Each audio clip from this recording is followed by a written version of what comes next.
వరమే నువ్వే ఇస్తే ఇంకేమి కావాలి జన్మకి.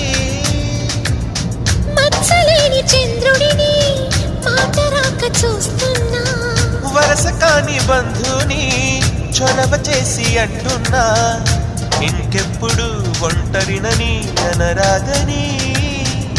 నీకు సొంతం అంటే నేనేనని. కొమ్మ కొమ్మ విన్నావమ్మ కోయిల వస్తుంది, వస్తూ వస్తూ తనతో వెన్నెల వెలుగులు తెస్తుంది.